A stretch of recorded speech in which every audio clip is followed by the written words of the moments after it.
जंग नहीं बल्कि सच और झूठ की जंग भी शुरू हो चुकी है। एक तरफ सलाहुद्दीन पर ऐसा इल्जाम लगाया गया है जो उनकी पूरी साख को मिटा सकता है। दूसरी तरफ उनके सबसे भरोसेमंद साथी दुश्मनों की कैद में फंसे हुए हैं। यरूशलेम में तख्त का फैसला होने वाला है। दमिश्क में नई साजिशें जन्म ले रही हैं और कुछ ऐसे लोग भी हैं जो मुसलमानों की सबसे बड़ी उम्मीद को खत्म करना चाहते हैं। लेकिन दोस्तों, एपिसोड के आखिर में जो फैसला लिया जाता है वो आने वाले हालात को पूरी तरह बदल देता है। एपिसोड की शुरुआत वहीं से होती है जहां पिछले एपिसोड का अंत हुआ था। दीवान के सामने सलाहुद्दीन अय्यूबी पर एक बेहद खतरनाक इल्जाम लगाया जा चुका है। एक कैदी ये दावा करता है कि मलिक इस्माइल को अगवा करने और अमीर यागी के कत्ल की साजिश सलाहुद्दीन ने रची थी। पूरा दीवान सन्न रह जाता है, लेकिन सलाहुद्दीन बिल्कुल भी घबराते नहीं। वो पूरी मजबूती से जवाब देते हैं कि असल हकीकत इसके बिल्कुल उलट है। उनका कहना है कि उन पर हमला अमीर गुमुस्तगीन ने करवाया था और अब अपने जुर्म को छुपाने के लिए झूठा गवाह पेश किया जा रहा है। सलाहुद्दीन ये भी कहते हैं कि अमीर यागी का असली कातिल भी गुमुस्तगीन ही है। लेकिन तुरंत सवाल उठता है कि क्या इसके कोई सबूत हैं? दोस्तों, यही वो पल है जहां पूरी कहानी सच और झूठ के बीच फंस जाती है। गुमुस्तगीन तुरंत जवाब देता है कि वो उस समय हलब में मौजूद था। उसका कहना है कि यागी से दुश्मनी तो सलाहुद्दीन की थी, लेकिन सलाहुद्दीन कहते हैं कि मतभेद होने के बावजूद यागी उनका भाई था, जबकि गुमुस्तगीन ने उसे इसलिए मरवाया क्योंकि उसने सलाहुद्दीन का साथ दिया था। दीवान में मौजूद सभी अमीर एक दूसरे का चेहरा देखने लगते हैं। किसी के पास ठोस सबूत नहीं है। माहौल लगातार तनावपूर्ण होता जा रहा है। फिर कुछ लोग कहते हैं कि ये अदालत नहीं है, यहाँ हर किसी को अपने ज़मीर के हिसाब से फैसला करना होगा। दोस्तों, यही बात इस पूरे दृश्य को और ज्यादा गंभीर बना देती है, क्योंकि अब फैसला सबूतों से नहीं बल्कि भरोसे से होना है। इसके बाद बहस एक नए मोड़ पर पहुंचती है। गुमुस्तगीन कहता है कि सालों से कुद्स को आजाद करने के नाम पर बहुत कीमत चुकाई गई है। वो सवाल उठाता है कि आखिर कब तक लोग जंग और कुर्बानी देते रहेंगे। उसका कहना है कि सलीबियों को यरूशलेम पर काबिज हुए लगभग 1 सदी गुजर चुकी है। अब शायद उनके साथ समझौते का रास्ता अपनाना चाहिए। दोस्तों, ये सुनते ही माहौल बदल जाता है, क्योंकि ये सिर्फ राजनीतिक बयान नहीं था, ये नूरुद्दीन जंगी के पूरे मिशन पर सवाल था। सलाहुद्दीन के समर्थक तुरंत विरोध करते हैं। वे कहते हैं कि इतने अत्याचारों के बाद सलीबियों का कब्जा कैसे स्वीकार किया जा सकता है? क्या मस्जिद अल-अक्सा को यूं ही छोड़ दिया जाए? क्या कुद्स की आजादी का सपना खत्म कर दिया जाए? बहस और तीखी हो जाती है।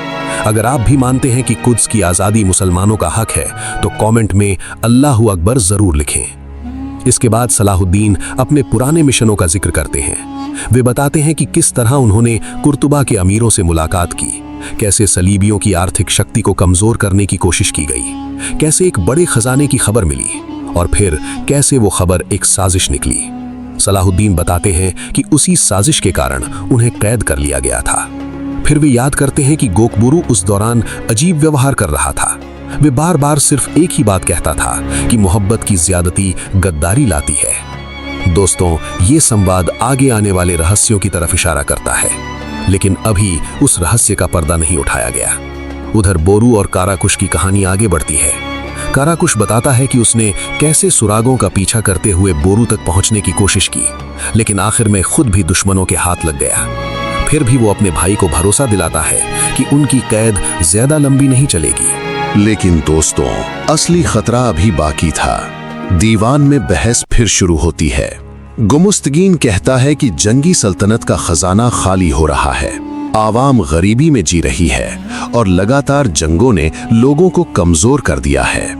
लेकिन सलाहुद्दीन के समर्थक तुरंत जवाब देते हैं कि अगर जंगी सल्तनत भी पीछे हट गई तो सलीबियों का मुकाबला कौन करेगा? कौन कुद्स को आजाद कराने का सपना जिंदा रखेगा? यही सवाल पूरे दीवान पर भारी पड़ जाता है। दोस्तों, यहाँ साफ दिखाई देता है कि लड़ाई सिर्फ तख्त की नहीं बल्कि सोच की भी है।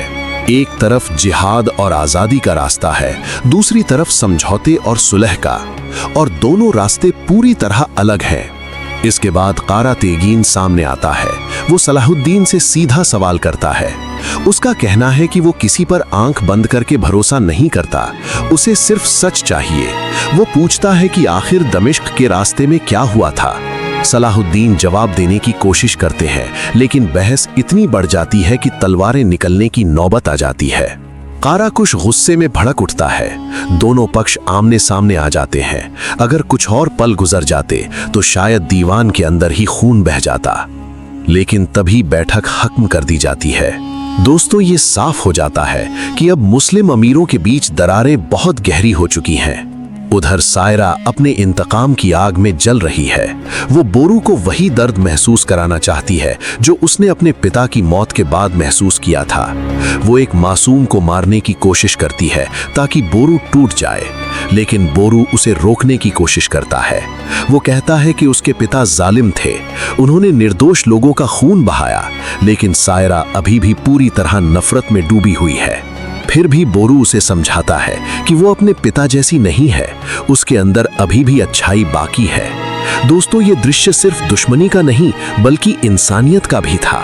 इसके बाद कारा तेगीन गुमुस्तगीन को अपने पक्ष में करने की कोशिश करता है। वो सलाहुद्दीन के खिलाफ बातें करता है, उसे भरोसा दिलाता है कि वही सही रास्ते पर है, लेकिन कारा तेगीन पूरी तरह उसके झांसे में नहीं आता। उधर सलाहुद्दीन अपने साथियों के साथ एक गुप्त योजना बनाते हैं। वो कारागीन को आदेश देते हैं कि वो गुमुस्तगीन के साथ रहे, ऊपर से उसका समर्थन करे, लेकिन अंदर ही अंदर उसके खिलाफ सबूत इकट्ठा करे। दोस्तों, ये सलाहुद्दीन की सबसे बड़ी ताकत थी। वो सिर्फ तलवार से नहीं, बुद्धि से भी लड़ते थे। अगर आप भी सलाहुद्दीन की दूरदर्शिता को सलाम करते हैं तो वीडियो को लाइक जरूर करें। इसी दौरान एक और बड़ी खबर आती है। ताजिर अलीसा पहुंचता है और बताता है कि बोरू को एला किले में कैद कर लिया गया है। ये सुनते ही सलाहुद्दीन का चेहरा बदल जाता है।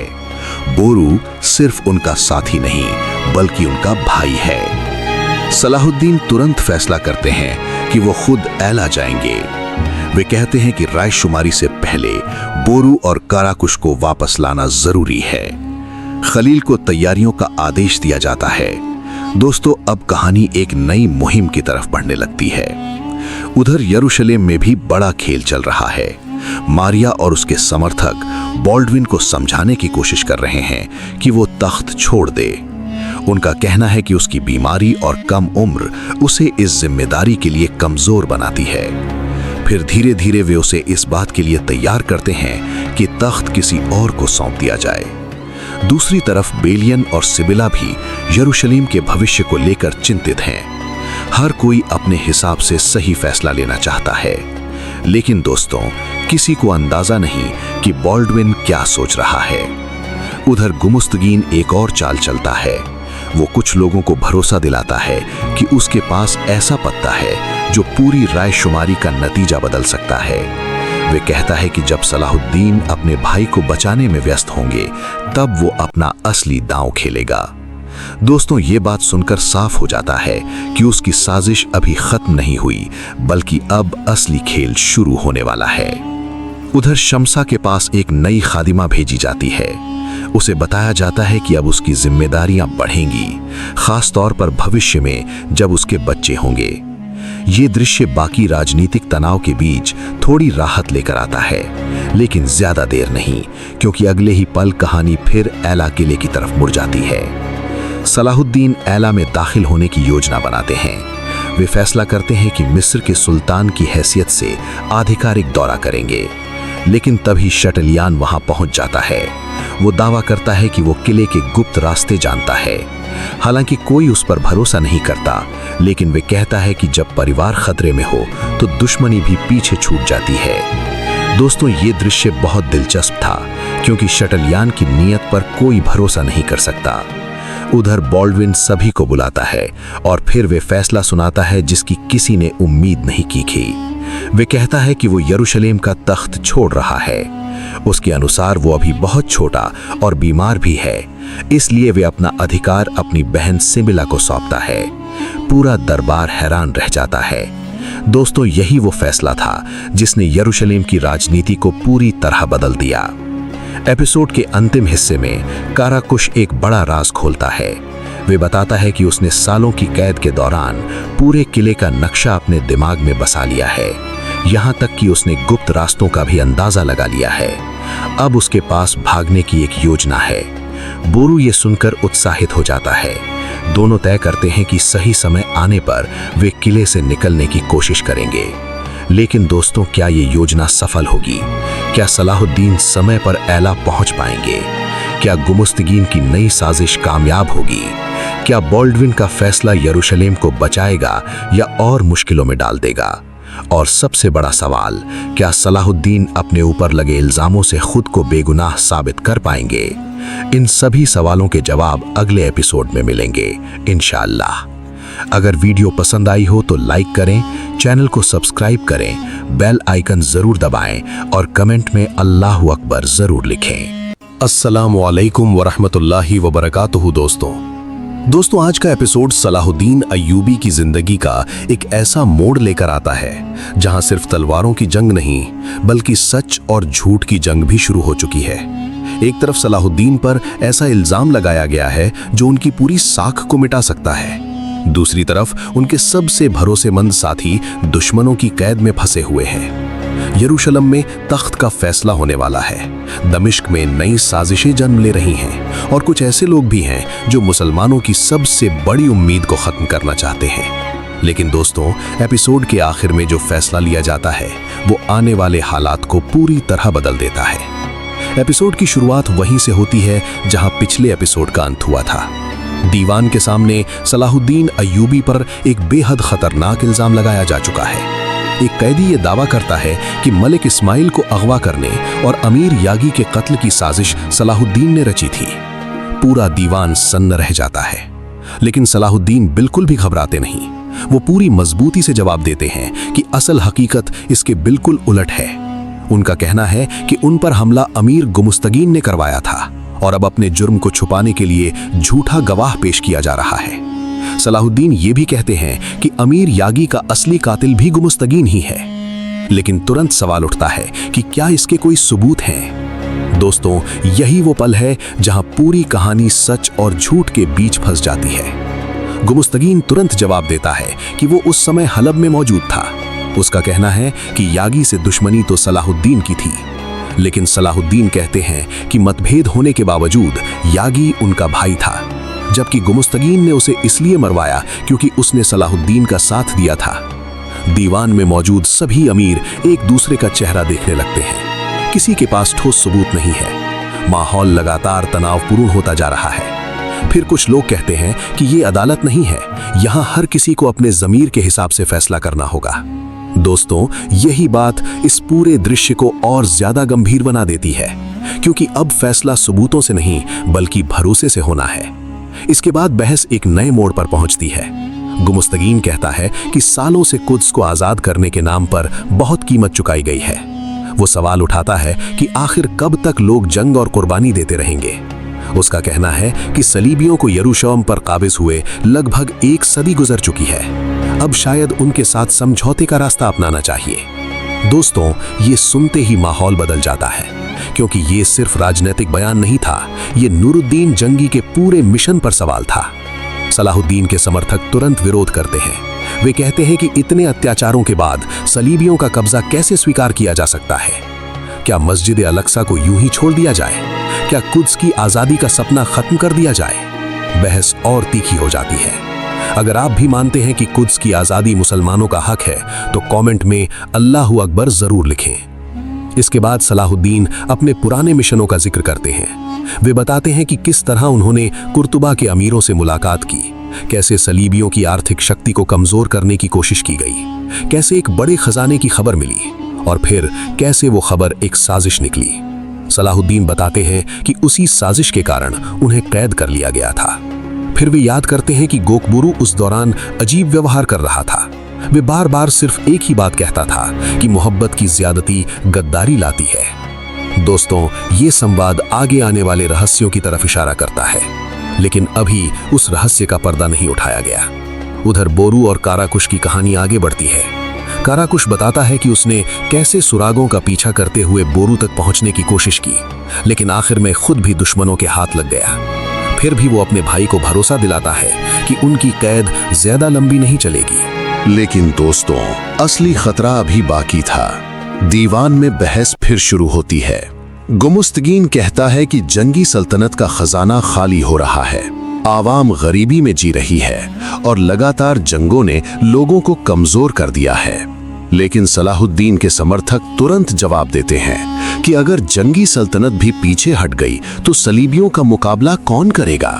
कौन कुद्स को आजाद कराने का सपना जिंदा रखेगा? यही सवाल पूरे दीवान पर भारी पड़ जाता है। दोस्तों, यहाँ साफ दिखाई देता है कि लड़ाई सिर्फ तख्त की नहीं बल्कि सोच की भी है। एक तरफ जिहाद और आजादी का रास्ता है, दूसरी तरफ समझौते और सुलह का, और दोनों रास्ते पूरी तरह अलग हैं। इसके बाद कारा तेगीन सामने आता है। वो सलाहुद्दीन से सीधा सवाल करता है। उसका कहना है कि वो किसी पर आंख बंद करके भरोसा नहीं करता, उसे सिर्फ सच चाहिए। वो पूछता है कि आखिर दमिश्क के रास्ते में क्या हुआ था। सलाहुद्दीन जवाब देने की कोशिश करते हैं, लेकिन बहस इतनी बढ़ जाती है कि तलवारें निकलने की नौबत आ जाती है। काराकुश गुस्से में भड़क उठता है। दोनों पक्ष आमने सामने आ जाते हैं। अगर कुछ और पल गुजर जाते तो शायद दीवान के अंदर ही खून बह जाता, लेकिन तभी बैठक खत्म कर दी जाती है। दोस्तों, ये साफ हो जाता है कि अब मुस्लिम अमीरों के बीच दरारें बहुत गहरी हो चुकी हैं। उधर सायरा अपने इंतकाम की आग में जल रही है। वो बोरू को वही दर्द महसूस कराना चाहती है जो उसने अपने पिता की मौत के बाद महसूस किया था।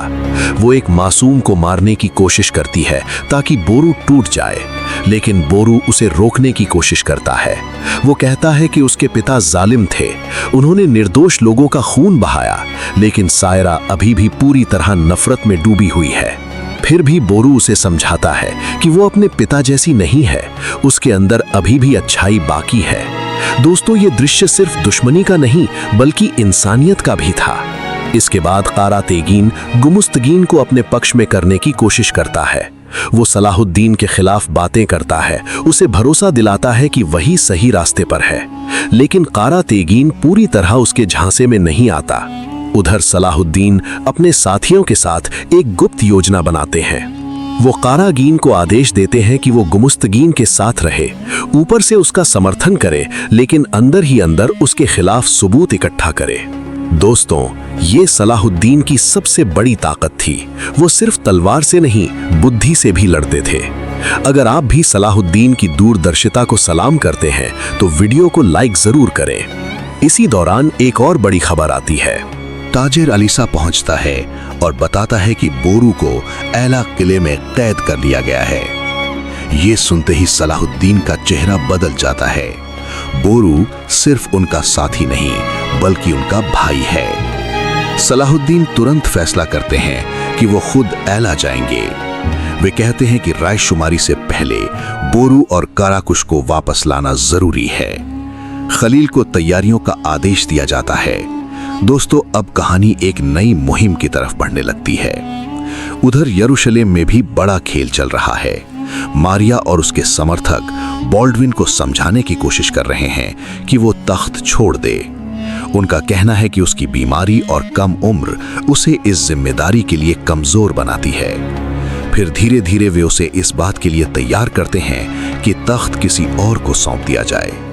दूसरी तरफ बेलियन और सिबिला भी यरूशलेम के भविष्य को लेकर चिंतित हैं। हर कोई अपने हिसाब से सही फैसला लेना चाहता है, लेकिन दोस्तों, किसी को अंदाजा नहीं कि बॉल्डविन क्या सोच रहा है। उधर गुमुस्तगीन एक और चाल चलता है। वो कुछ लोगों को भरोसा दिलाता है कि उसके पास ऐसा पत्ता है जो पूरी रायशुमारी का नतीजा बदल सकता है। वे कहता है कि जब सलाहुद्दीन अपने भाई को बचाने में व्यस्त होंगे तब वो अपना असली दांव खेलेगा। दोस्तों, ये बात सुनकर साफ हो जाता है कि उसकी साजिश अभी खत्म नहीं हुई बल्कि अब असली खेल शुरू होने वाला है। उधर शम्सा के पास एक नई खादिमा भेजी जाती है। उसे बताया जाता है कि अब उसकी जिम्मेदारियां बढ़ेंगी, खास तौर पर भविष्य में जब उसके बच्चे होंगे। ये दृश्य बाकी राजनीतिक तनाव के बीच थोड़ी राहत लेकर आता है, लेकिन ज्यादा देर नहीं, क्योंकि अगले ही पल कहानी फिर एला किले की तरफ मुड़ जाती है। सलाहुद्दीन एला में दाखिल होने की योजना बनाते हैं। वे फैसला करते हैं कि मिस्र के सुल्तान की हैसियत से आधिकारिक दौरा करेंगे, लेकिन तभी शटलयान वहां पहुंच जाता है।